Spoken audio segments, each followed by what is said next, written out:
What's up, world? This is Coyo with FYI Houston, and I have a very, very special guest here with me today. Right now, we're doing an installation of our art edition, and I have a very, very talented artist, Mr. Brandon Howell, here in the building with us. How you doing? I'm doing well. How are you? I'm doing pretty good, Brandon. So I brought you here because I love your artwork, and you have really gained a huge following being here in Houston, even though you're not even from Houston. Right. And so what I want to do is I just want to kind of tell the people more about your work and your art. So to start off, how about we just talk about, where you're from and how you got started? Okay, so I grew up in Atlanta, Georgia. Actually, it's a small town called Dallas, Georgia. So anytime I'm saying I'm from Dallas, everybody's like, "You're from Dallas?" No, I'm not from Dallas, Texas, but it's a little country town called Dallas, Georgia. And I grew up there for I was there for about 21 years. Okay. And then I moved here, fell in love with it. I stayed here, you know what I'm saying? I was in sports real young,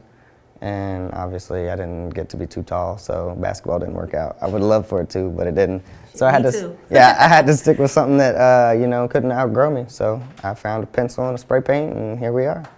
Okay, so what brought you out here from Dallas, Georgia to Houston, and what made you make that move here?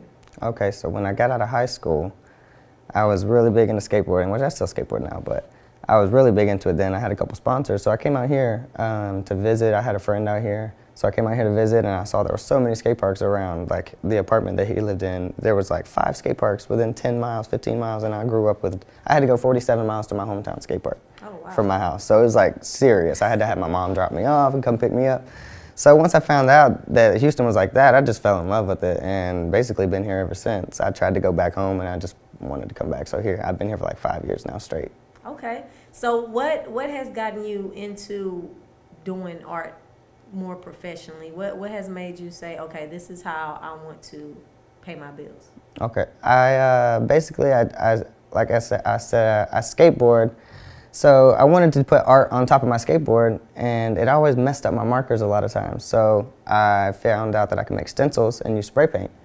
And one day some kid at the park was like, "Man, can you do mine?" And I was like, "Sure." And he gave me $5, and I was just like, So I went home, I got a couple canvases, I spray painted the same thing on some canvases, and I went up the next day to the skate park, set them up along the road, and I had some people that wanted to buy them. And after a couple days of that, I'm like, I think this might be something, I might have something here. And that was like 3 years ago, and it's just blown up since then. Okay. So what type of art do you prefer to paint? I like painting portraits of people because a lot of times that's like the most difficult. And when, like, say you see a portrait of someone, you automatically know, oh, that's such and such. It's like, okay, so obviously I did a decent job where you know it's them. That's probably my favorite. Okay. Now, when it comes to the different mediums and types of things that you paint with, First talk about all of the mediums that you paint with, and then what you like more specific. I use spray paint a lot. I would say 90% spray paint. But I always go in with, Prismacolors and different types of markers just to add some more detail and make it look a little more official versus the, the blurry stencil that you usually see. So I like paint markers and acrylic a lot of times, but mostly it's just spray paint. So let's talk a little bit about your style. Do you have a particular type of style? I try not to. No, I try not to. I mean, I do a lot of portraits, like I said, and I kind of make my background similar to the same, but I try to go all over the place. As you can see, I tried to do, like, one day I might paint a nice portrait of Marilyn Monroe, and then the next day you might get this. So it's like I try to jump all over the place and keep you guessing. But okay. I do like portraits the best, though. Okay. Now, you have been able to not only paint portraits, beautiful portraits of normal everyday people, celebrities, well-known people. Mm-hmm. What type of people have you been able to work with when it comes to your art? A lot of Houston artists have reached out to me, whether it be, rappers or whether it be other painters or other people that make, digital graphics. One of my good friends, Georgie, makes clothes and prints and stuff like that. Mm-hmm. He reaches out to me a lot of times, and he has a lot of friends that are like rappers, so There's another guy in the city named Les that has a steak and shrimp clothing company. I'm sure you're familiar with. Yeah. He reaches out to me, so it's just love, man. Slim Thug has had me do like 3 or 4 paintings for him. Doe Beezy, up and coming rapper, one of the best in Houston. One of the best in Houston. Yeah, it's just love. They just treat me like I'm from here, and you know that doesn't happen a lot of times. So how does that make you feel? Do you feel like Houston has had an influence on your style of art? I would say so, because I find myself a lot of times, I grew up 90% of my life so far, maybe 80% of my life so far in Atlanta, so I mean, I like Southern rap, but I find myself a lot of times I'm like, I want to paint a new picture of Pimp C, and it's like, I don't know why, but I will, you know what I mean? I love the color purple now. I never really loved it that much, but now it's like, I got a new car, I'm like, man, I want those wheels purple. It's like, what? I don't know where that came from, I guess Houston. Okay, that's pretty cool. That's pretty cool. Now let's talk a little bit about the business side of the art, because a lot of times, you know, there are people that are talented, but they, for some reason, continue to keep their regular job when they probably could, you know, do a lot better off, you know, Right. following, you know, that passion that they have. So what do you think it was that made you say, okay, this is what I want to do? And what was the hardest thing about just making that move over into strictly painting? Yeah, the leap. I'll just be plain and simple. Just the jump of, you know, saying that I can do this. I can rely on basically other people to pay my bills every month. I just have to make something that they like. And I've been doing it for 3 years now. And the first year, I still had a day job. I was working at Batteries Plus, I think, and just painting on the weekends or at night. And then I started thinking, like, I'm making more money at home than at Batteries Plus, and if I wasn't there for 9 hours a day, what could I be doing? And you know, here we are 3 years later, and I took on a job teaching like kids how to paint, like a paint and sip type place. Okay.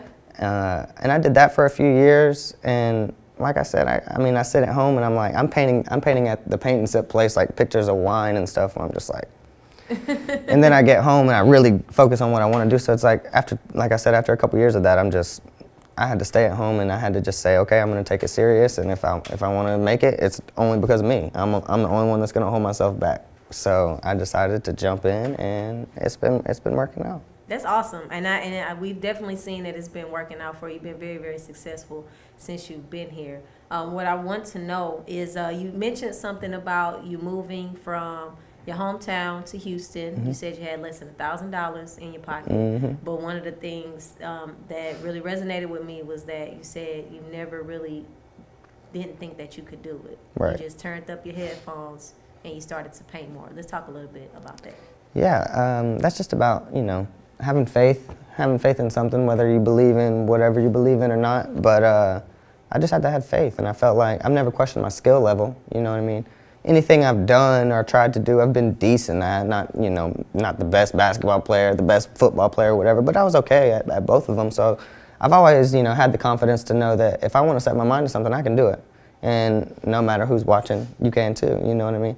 So I just started creating things that I liked, and like I said, I had other people like and reach out to me and want to purchase and stuff, and I'm just like, all right, so that's basically where it started, and to this day, it amazes me how much love I get every day. I'll wake up, post a picture, you know, go out and paint something, and then go back and check. I'm just like, all these people want this. This is crazy. I love it though. You know what I mean? And I couldn't ask for anything more. That's what's up. So let me ask you this: when it comes down to anybody that wants to do anything in life, do you think that it's more important to have the skill or the passion?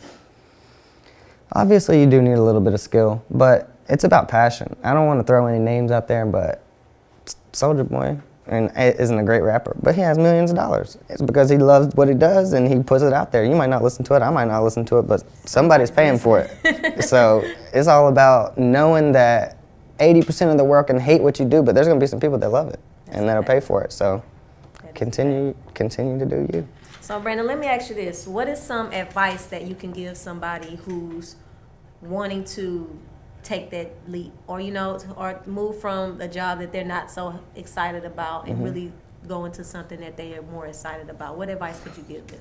I would just say, try to, I don't want to say stay in your lane, but kind of create what you're going to do and stay with it and just trust that it's going to work out.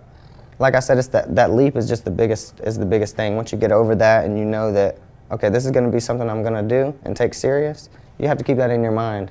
And you can't go at it like a coloring book. Like if I treated this as a coloring book and was just like, well, I might paint a little bit today, it's like, I don't have that option. I wake up at 7 a.m. every day. I'm 28 years old. I could wake up at noon if I wanted to. Most people would think, oh, he probably wakes up whenever and goes to bed. I go to bed at like 9:30 or 10 o'clock. And I wake up at 7 a.m. and I don't clock in, but I clock in. So it's like I'm done by 1, and I've done a few paintings, and I do what I want to do. Most of the time I still paint, but that's just how I am. So I feel like if you stay dedicated to what you want to do and you treat it like a job, even if it's not a job, it'll work out for you. That's awesome. So as an artist, how do you define success? Success to me, obviously people always base that upon money, but to me it's just happiness. Like I said, I wake up happy and go to bed happy, and all I do is paint, sit around the house. I don't go clubbing, I don't do none of that.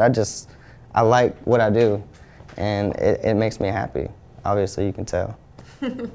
Awesome. So one more question. What do you think has been what was the biggest roadblock or struggle that you've encountered when you became a painter, professional artist?